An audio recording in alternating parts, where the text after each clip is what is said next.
This is Jim from Herlin Guitars. It's like a lifelong dream or a hobby that turned to reality. I had so many ideas. Earlier on, I never considered myself a luthier at all. I was just fixing broken guitars and having fun with guitars and stringed instruments. And then by coincidence, I got a new friend and we started working together professionally, and I ended up building guitars. Then this idea slowly came to me to build a guitar that appealed to me. I am a folk musician. I come from the bluegrass, country music, Hawaiian music. I were never very fond of electric guitars. It was just a necessity sometimes. Everything is so narrow and so low and so small. And when I play like finger picking, it's like doing micro, crampy movements. So I prefer acoustic guitars. But then I started thinking, if I would make an electric guitar that behaves like an acoustic guitar and feels like one, it's like string spacing and the width of the nut, and to find a way, and I started looking at what kind of woods would I use to kind of create a similar behavior. I chose Western red cedar. I started playing with birch, and later on I also started using oak in fretboards. Each and every wood has density or hardness for its purpose, but they are slightly lighter in weight, so it started to work in my direction. And then I got in contact with a man who makes pickups, 7 Engineering, and he fulfilled my dreams on the electric. And I asked him if he could make a pickup of this sort, but if he could make that sounds like this other pickup. And I just wrote him a long love letter describing what I would like from a pickup.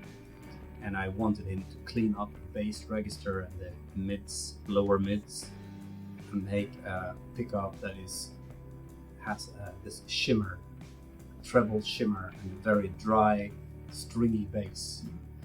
And after a few tries, he just nailed it. And that pickup I had on most of my guitars since then.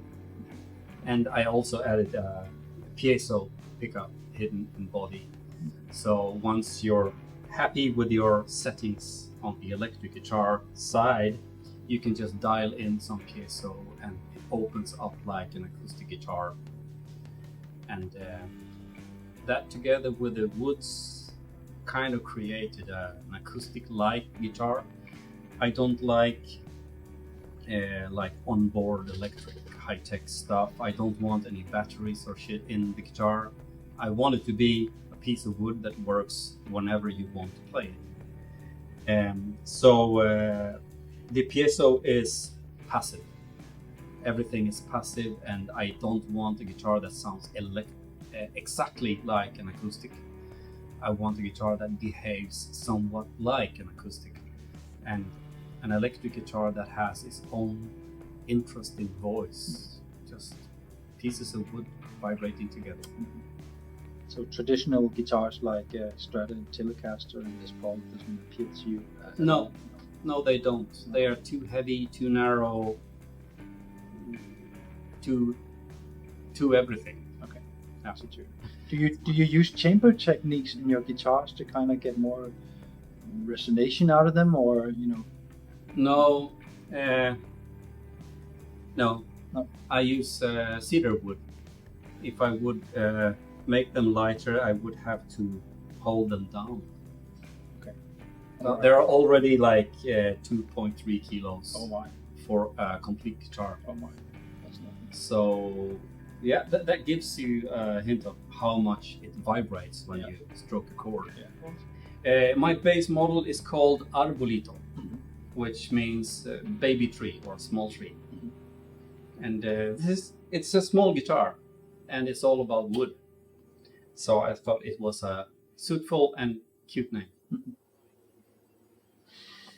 And my design, I'm flirting with some different old guitars from 20s, 30s, some arch top things, even though it's a flat solid piece with a pick guard there. And I chose this tailpiece. It's from the 60s Teisco guitars. You can still buy them new, so it was perfect because the guitar is so small it can't hold a bigger kind of Bigsby or some heavy tailpiece. But this one was so perfect in shape, so it kind of marks the tailpiece that you would expect on a jazz guitar. Okay. But it leaves some room for the bridge. Okay. I make my own pickguards, and also I do make some pickguards for some old jazz guitars, arch tops. Oh yeah. They usually fall apart after a few decades.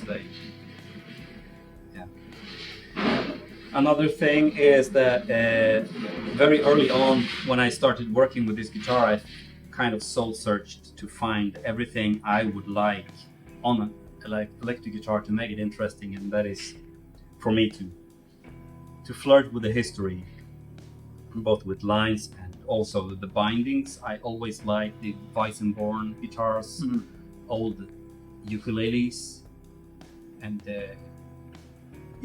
so I started experimenting with these rope bindings, the Hawaiian style rope bindings. I made a large number of different bindings, and then this one is the latest idea I had to make a guitar almost completely out of local wood, or Swedish, Scandinavian, and Swedish and Finnish woods. So, the cedar is still American. It's American red cedar, but the neck is birch and the fretboard is oak, and I wanted to make the binding as well in only oak. So this is oak, birch, and bog oak. And this specific bog oak will be more represented in the next guitar I'm going to show you. It comes from a ship that was built 1662. Wow. The old one. I call her Black Pearl, even though it's not a complete ship themed, but part-wise in a way. These I found through a guest house or roadhouse from built 1606, and they were doing some reconstruction, and they had some leftover woods from the original. So this is probably a floor plank from 1606. Oh my. And by coincidence I ran into this guy who was working with knives and some handicraft, and we agreed in a little trade, and he had some really nice pieces of bog oak, and that became the fretboard at the head. And it's from a Royal Navy ship made 1662 called Riksäpplet, and it not Vasa. Not Vasa. It's like 32 years later. Yeah. 34 years later. Yeah. This is Riksäpplet. It went. It sank in the Stockholm archipelago 1676, and I got some pieces from that one. It actually sings really well. These pieces of wood are quite hard to obtain. Yeah.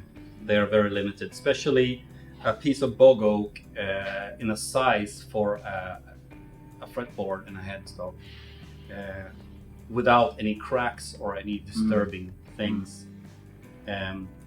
That was hard.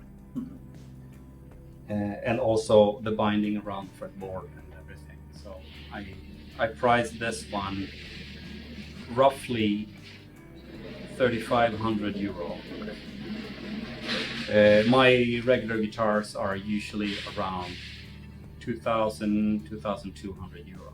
Thank you for watching, and if you want to know more or get to know me, go to herlinguitars.com. See you there.